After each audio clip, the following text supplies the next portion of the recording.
Hey, what's going on, guys? The Chronos Gamer here, and today I'm bringing yet again another video on a game PC build. And this video is going to be on if I had $1,000 to build a PC, what would I build it on? And I'm just gonna, I'm not gonna make that. I'm trying to make this video short as possible and as brief and short and sweet, basically. And we'll just go ahead and get right into it. For the first thing that I've picked is an Intel Core i5 3570K. If I'm not mistaken, I think this is a step down from the 4960K. And I've had this process before, and it is pretty damn good for the price. 100 it says here on Amazon, 10 to 15 bucks. I'd probably go here. Cheap is best. Um, the i5 overall is a very it's kind of, I like to compare, and I think it goes i3, i5, i7. I feel like the i5 is very like I feel like an i7 is a little bit overkill unless you're looking to render videos at very high speeds, stuff like that. But I feel like an i5 is probably the i5 series is probably one of the best, if not, if that. I just feel like the i5 is probably one of the best gaming CPUs that you can spend for a little bit more. Like I said, AMD is more or less an AMD is more or less for budget builds, and since this isn't really a budget build, it's $1,000. Not most people have $1,000 to spend on a computer, but if I'm saying if I did, I'd definitely go with an i5. Moving on, we have a Fantech PHTC12DXBK.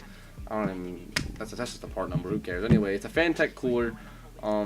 It's kind of like an Evo, except 10 times quieter. 10 times quieter and 10 times maybe faster. I don't know. This is. I think this is one of the. I think this is the one of the quietest CPU coolers in the market so far. I think, besides the Evo, I'm not quite sure. But for 60 bucks, especially when we have $1,000 to spend. Good God, this is good grief.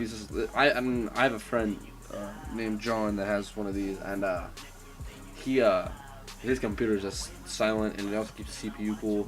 It's pretty insane. Moving on, we have the Gigabyte GA-Z77X UD3H. This is an LGA 115 CPU socket, which goes perfect, with our i5. It's a Gigabyte motherboard, and I've always loved Gigabyte. If I'm not mistaken, it has an onboard graphics card, or maybe I think it has integrated GPU as well.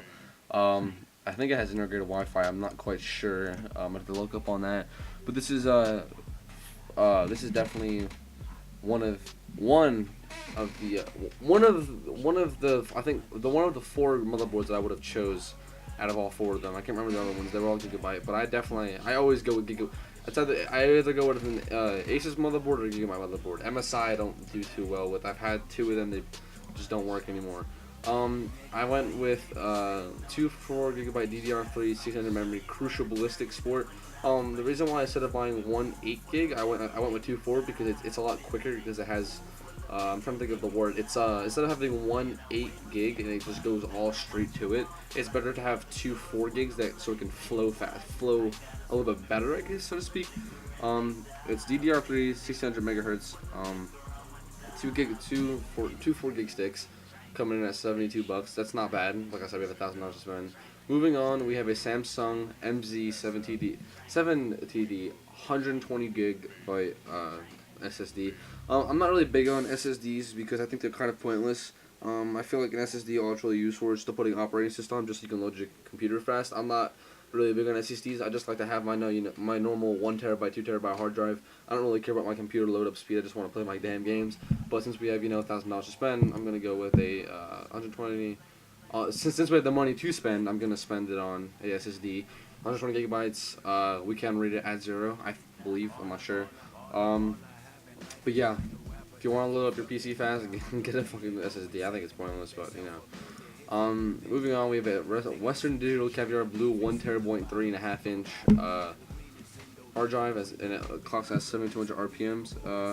Like I said, I like my standard 1 TB, 1 to 2, maybe even 4 terabytes of hard drive space. I currently have 1 TB hard drive space on this computer, and I think I'll have like 300 gigs left. So my next build's probably gonna go up to about 2 terabytes, or my next computer is gonna be about 2-3 terabytes, if more, if that. But yeah, Western Digital caviar, black, blue, whatever color. They're all really great. Moving on, we have the Asus GeForce GTX 660 Ti 2 GB video card. This is definitely one of the more expensive graphics cards. I want my I wouldn't, since I have $1,000 to spend. I went with this instead of the 780 Ti because the 780 Ti would have thrown me off budget by maybe $100 to $200. But if I had another $100 to $200 to spend, I'd definitely get the 780 Ti. But considering the fact that the 980s out now, I'm still gonna go with the 780 Ti because I'm pretty sure the 980s have a lot of work to be done to them, so to speak. Because it's kind of like the iPhones. You buy the iPhone the first day, it winds up having defects, stuff like that. For instance, the iPhone 6, it fucking bends. Just a heads up to you guys who have the iPhone 6. The whole point of having a phone is to not break it. So if you're bending your phone, like, oh shit, my phone's bent, because you just bent it, retard. Anyways, we're getting off track here.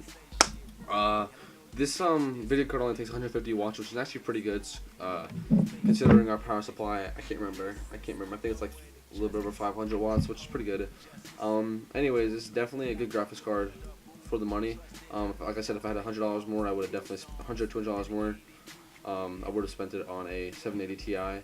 Moving on, we have a Cooler Master. This is our case. We have a Cooler Master HAF Stacker 935 ATX full tower case. $120 for this case. Like I said, I don't really like to spend a lot of money on the cases. The cases, there's no need to spend $200-$300 on the case. Like I said, we have $1,000 to spend on the computer, so I went with the Cooler Master HF Stacker 935. This is probably one of the cleanest looking cases for the money. Also very, very spacious. It's a full tower. It's a full tower ATX, so it's got a lot of space in it. Definitely good for the money if you have the money to spend. We have a Roswell Capstone 650 watt 80 plus gold certified semi-modular ATX power supply. 650 watts is more than enough. It's very quiet. It's semi-modular, so you don't have all of your plugs, but you definitely have some. So right here, coming in at $95. We had to get this because a lot of wattage with $1,000 to spend, so it's a lot. Moving on with the Microsoft Windows 8 64-bit. I'm not big on Windows 8, but it's actually really quick, so I'm actually gonna try it out. On my next computer that I do get, I'm definitely gonna get Windows 8 because it's a lot quicker.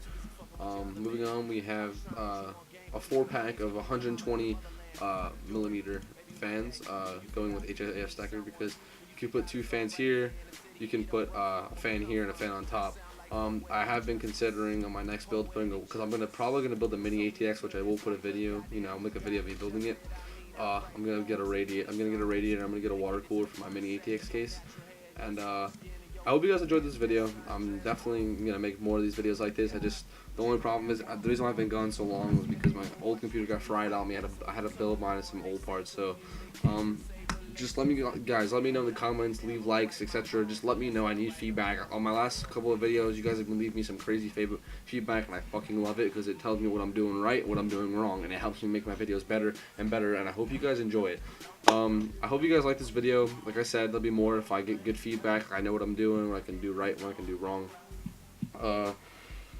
Next video will probably go up to about 2,000, depending on what you guys want. Just let me know in the comments. I hope you guys enjoyed this video. Peace out.